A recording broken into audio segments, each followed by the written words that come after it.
actions from other agencies, legal cases, and criminal activity. Everyone is innocent until proven guilty in a court of law. Proposed fines are exactly that, and they are often litigated, reduced, or vacated. We use available public records, news accounts, and press releases. We cannot warranty or guarantee the details of any of the stories we share, since we are not directly involved with these stories, at least not most of the time. Enjoy the show.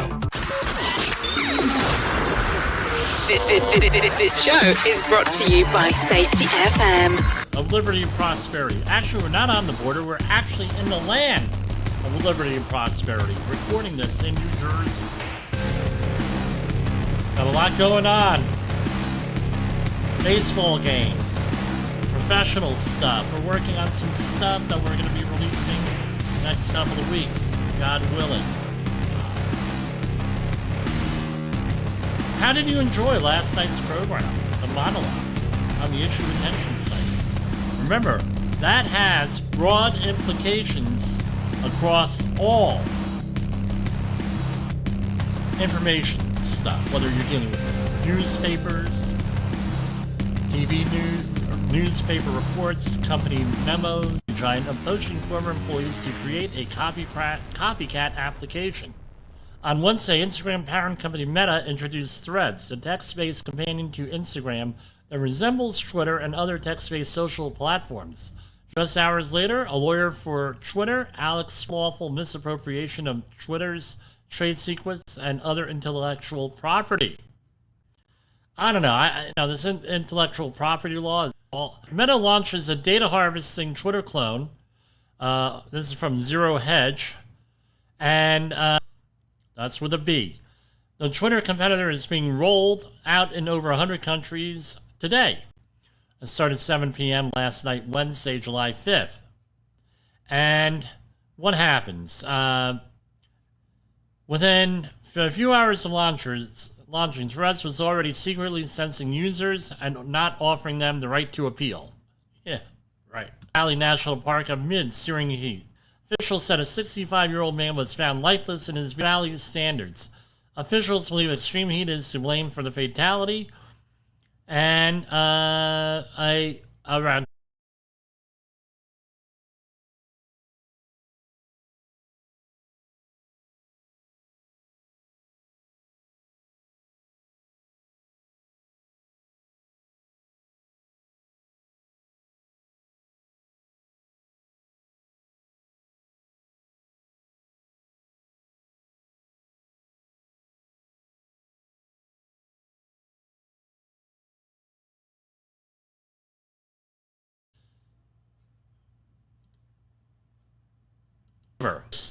the advance figure for seasonally adjusted initial claim from the previous week's revised average. So fewer people are unemployed and after COVID saying bleep this and quitting. I mean, I was just having a conversation before we started recording here with somebody who said, hey, I'm done with doing this stuff. He's just done. All right, U.S. Department of Labor recovers $88,000 in back wages and damages for 127 workers at a restaurant group in the Detroit area. Not our policy to mention company names here, unless it's obvious and it's all. Because usually I'm at least a week or two ahead.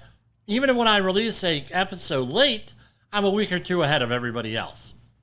The operator of Chin back wages and damages to 127 employees after U.S. Department of Labor investigation found the employer denied workers at 13 locations their full wages and allowed a minor-aged employee. We're going to be talking about minors tomorrow on this program. I'm still looking up some information so we can give good information. And I want to thank one of our listeners, Tiffany, for sending along that, raising the awareness. Fair Labor Standards Act, minimum wage, and overtime provisions when they paid direct cash wages to non-tipped employees that were less than the required minimum wage, an overtime rate to tipped employees based on their cash wage rather than the minimum wage, which led to overtime violations, and straight time rates in cash for kitchen employees who worked overtime hours. The division also learned the employer failed to keep accurate pay records no, for employees paid in cash, allowed one 15-year-old to work past 9 p.m. and more than 8 hours a day in violation of child labor hours standards, and deducted the cost of required uniforms from tipped employees, resulting in minimum wage violations. And the department assessed $791 in penalties for the child labor violations. Going on and on. I mean, and you're working nowadays, this is how it always was. You're talking about a fairly ambitious individual here. They want to please you. They want to work hard and take more risks because up until your age of like 25, your brain doesn't start. I mean, if you don't believe me, watch Star Trek Star Trek Season 2 of Picard. They are uneducated, inexperienced in the workforce, and then they go and they have problems. So if you're a parent or a caring adult, guardian, whatever, you should be directing the worker under 18 years old to something like, I don't think, no, usually you have to be 18 or older for an OSHA outreach class, but I think that it's probably a pretty good idea to have an OSHA outreach class for under 18-year-olds. Because they don't know, I wish I knew, because I got hurt multiple times when I was from age 21 and younger at work, because I wanted to work hard. EPA grants $5.6 million to Alaska to inventory drinking water service lines for lead in nearly 270 tribal and small disadvantaged communities. Today, the U.S. EPA announced a $5 million grant to Alaska Department of Environmental Conservation. The grant comes through the Drinking Water State Revolving Fund and will be used to conduct lead service line inventory of 269 public water systems designated as tribal or small disadvantaged systems. Now, here's my question for this. How long do they know about this potential problem? We're going to be keeping an eye on this one here.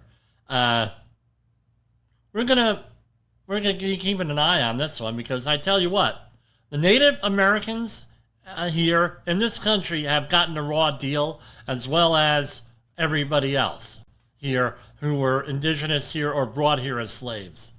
All right, they got a raw deal. We're talking environmental justice issues, legitimate environmental justice issues here. And I mean, this is totally unacceptable. I'm happy that they're going to start addressing this issue. But for how long have we had this issue?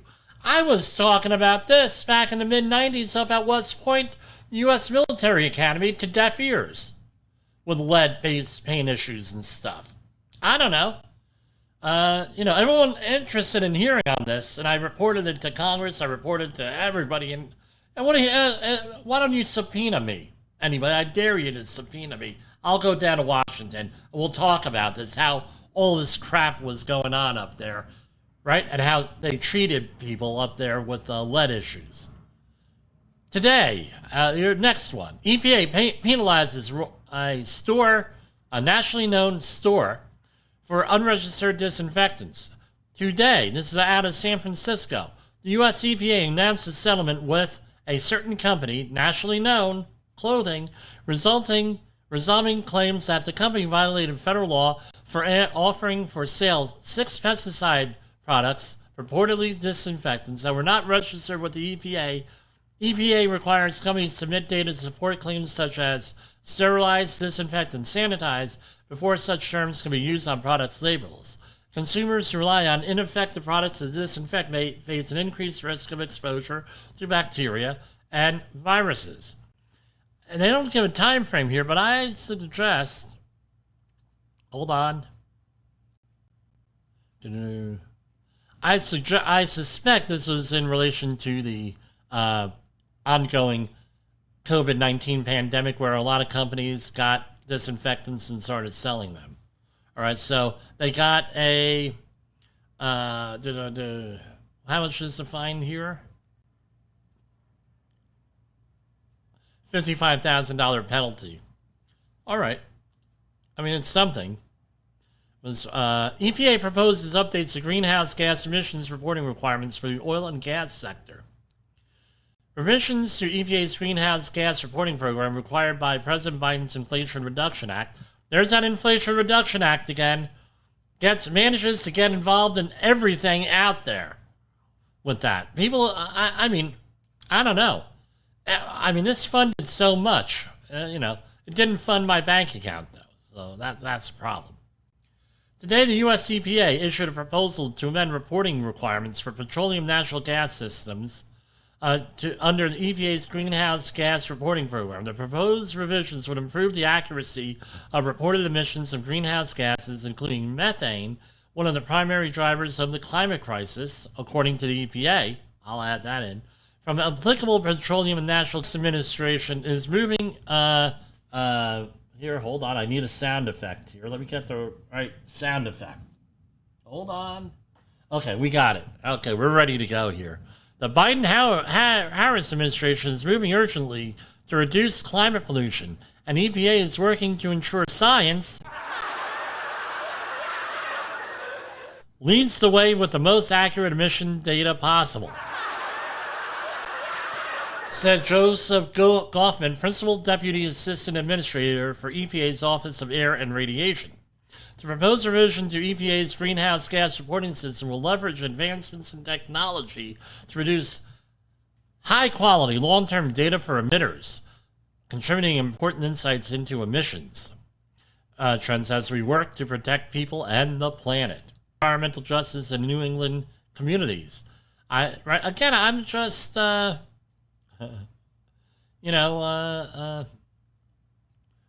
Okay, I reported on this earlier, but I'll just go for it. The U.S. EPA Region 1 Office is announcing a grant competition for Environmental Justice Thriving Communities Technical Assistance Center. I'm not even going to attempt the acronym.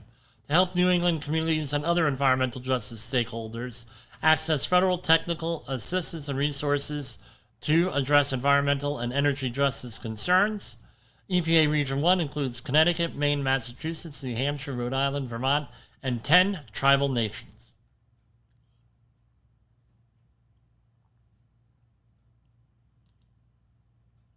The question many practitioners have is, where do I start? Dr. Jay Allen, the creator of the Safety FM platform and host of the Rated R Safety Show, has built a global foundation and surround yourself with a powerful force of knowledge and support.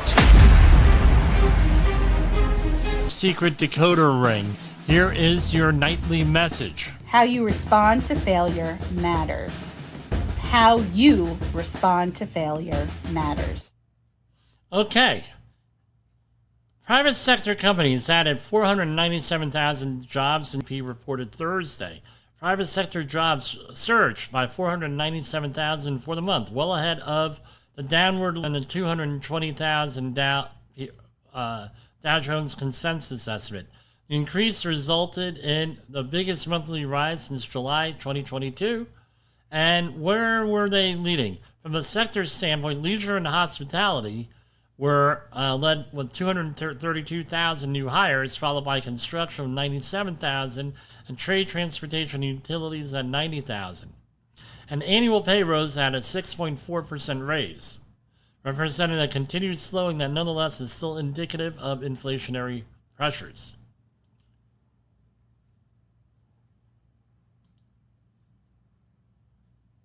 Now, she's had some very serious health issues over the last week, reportedly almost died. And there's some places are saying overdose, and some are saying a septic shock, and everything else. Whatever her issue is, we wish her well, and we wish her a speedy recovery and everything else. I don't want to see any family, So, Narcan injection, commonly held in medical treatment kits of the rich and famous, is considered useful to increase blood pressure in the management of septic shock, a life-threatening condition that happens when blood pressure drops to dangerously low levels. There's nothing at all to suggest the hitmaker needed Narcan for the ill effects of any drug use. Okay, great. We'll put that out there. But I will say this much. I wish her well.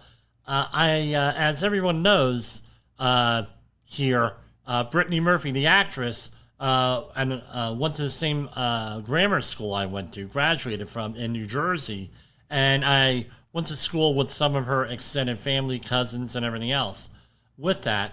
And from my understanding is that every time, and this is one of our guests too, in the Andrew Cunanan murder, so through a strange fate, she was spared with this strange twist of fate.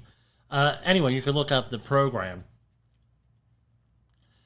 I mean, every time that there's an anniversary, there's a TV show, there's a movie on Andrew Cunanan or on Brittany Murphy, the family suffers. Every time. And I don't know, with these high-profile celebrities, anything happens, or now that, they're saying Madonna did this, Madonna, I don't know if any of that's true or not. Right? She had a Norcan. She might not, I hope she wasn't on drugs or anything. I hope nobody. I tell you what, there's not a family that has not been impacted in some way by fentanyl, right?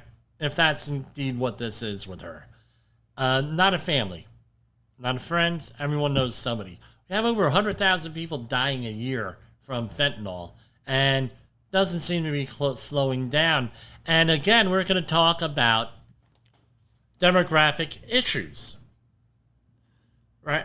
So we have had, people, young people primarily, dying from the use of this drug. What's that going to happen to communities out there when the demographics are all screwed up?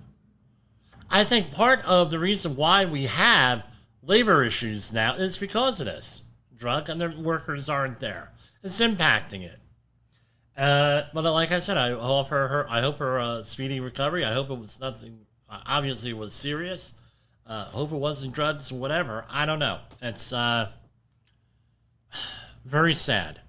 Being overweight is now linked to 18 different types of cancer. So overweight begins when you're young, between the ages of 18 and 40. This is in the New York area. That a ship at Port Newark is on fire. And unfortunately, 2 firefighters were killed after they became trapped while fighting a fire on a ship at Port Newark on Wednesday. And apparently was a ship that came up from a stevedore, and he was moving cars and vans and trucks from off the ship. Unfortunately, he passed away. I would love to hear what his comment was on here, but would be on here. But my question is, okay, sorry, folks. We are working in real time here. This was the last time a Newark firefighter was killed was in 2007. After a study tested more than 700 locations nationwide, that Forever Chemical. My question is this, with this, all right, now they're blaming it on water treatment plants, aging, and everything else. So isn't this a little bit screwy when there's money available and the government is willing to spend money that they find these problems? It sounds similar to what we were talking about last night. That's always a question for me with this, because that's, here, let's see here. And I had all this set up before I started. Why is it doing this? Why me?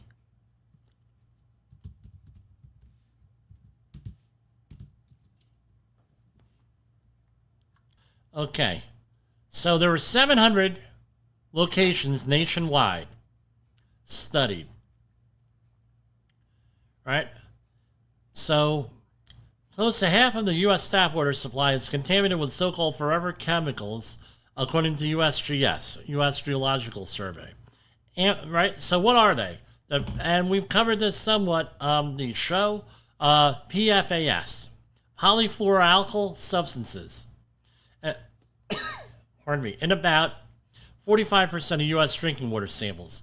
They took samples from private and public water supplies from 2016 to 2021, and the agency said Wednesday testing for 32 of the 12,000 PFAS compounds. The study researchers find amounted to one of the most extensive assessments for forever chemicals. So these chemicals are linked to a number of health problems, including high cholesterol, a decreased immune response to vaccines, and an increased risk of kidney and testicular cancer and thyroid disease. So they're like endocrine disruptors, among other things. And forever chemicals are ubiquitous. So, in the drinking water. I don't even know if that can be filtered out with that. That's a question for other things, another day here.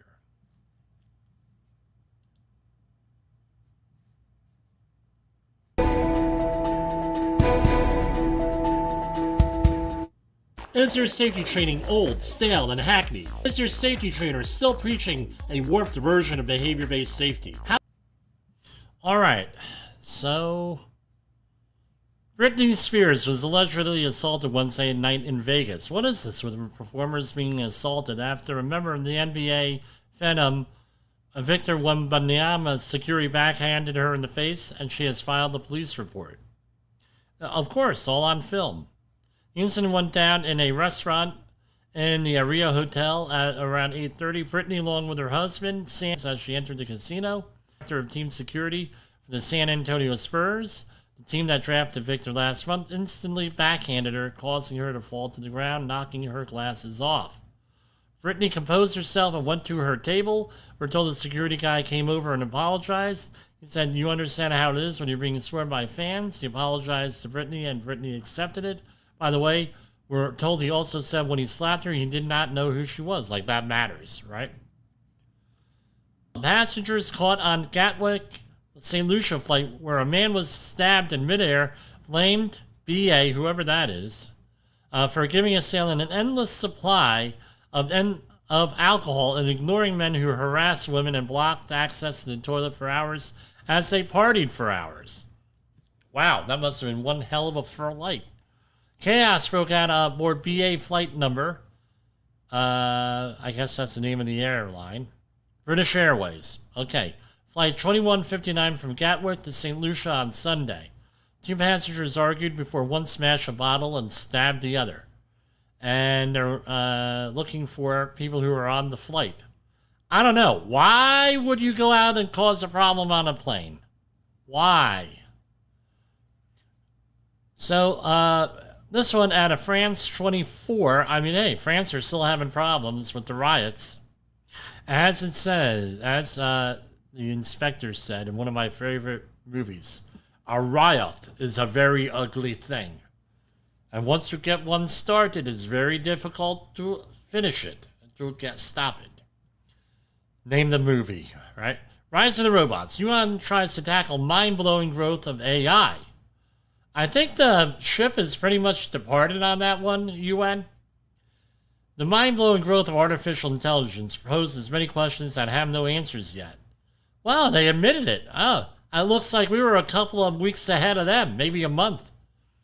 Little old me operating this humble little podcast and radio show and video platform, right? The UN is aware that AI technology is racing ahead of the capacities to set its boundaries and directions. So it brought together some of the best minds on the topic, whether human or man-made. The AI for Global Summit in Geneva on Thursday and Friday is being convened by the UN's ITU Tech Agency, and many unaware attendees were startled by the humanoid robots suddenly turning to look at them as they pass by. All right, and there are other comments. Now, I'm going to go out and recommend a book for anybody out there. You can probably pick it up really cheap on that website that's named after a river. So, called Emergency Sex and Other Desperate Measures. Gives a complete expose by 3 UN workers on the inner workings of the UN for the people in the field. So, it's a little bit dated, I know, but it was an eye-opener for me when I read it.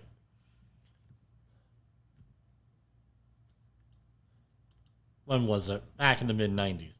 Wisconsin probes how eight roller coaster riders became trapped upside down for hours. That was on July 2nd. I mean, I don't know if we talked about this or not, but a family was riding a roller coaster and noticed that there was a crack in one of the supports. Right? I did. This actually happened at an amusement park I was at in the Northeast. I won't mention which one, where I reported to the management that the supports on this ride are all like, the welds are like rusty and cracked. You may want to take a look at it. And they did. The next year when we went back, everything was repaired. Either that or they just put a nice fresh coat of paint on it. Imagine being that for, how long were they? 3 hours? 3.5 hours to get all the passengers down? One person taken to the hospital? Something broke, yeah. According to the fire department, the ride operator said something broke down mechanically on the roller coaster, which had been inspected by the state. In Barefoot Landing in North Myrtle Beach. No, I gotta call up somebody from North Myrtle Beach on this one to ask him about this. Anyway.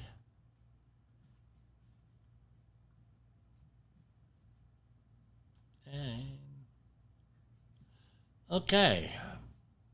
That's what we're looking at for just, no.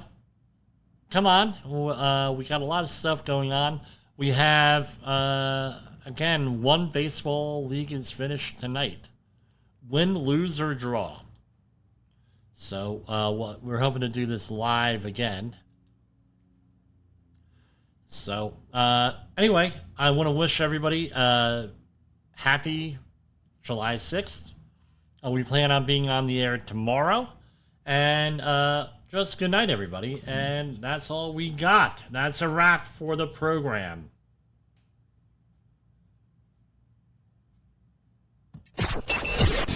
The views and opinions expressed on this podcast are those of the host and its guest and do not necessarily reflect the official policy or position of the company. Examples of analysis discussed within this podcast are only examples. They should not be utilized in the real world as the only solution available, as they are based only on very limited and dated open source information. Assumptions made within this analysis are not reflective of the position of the company.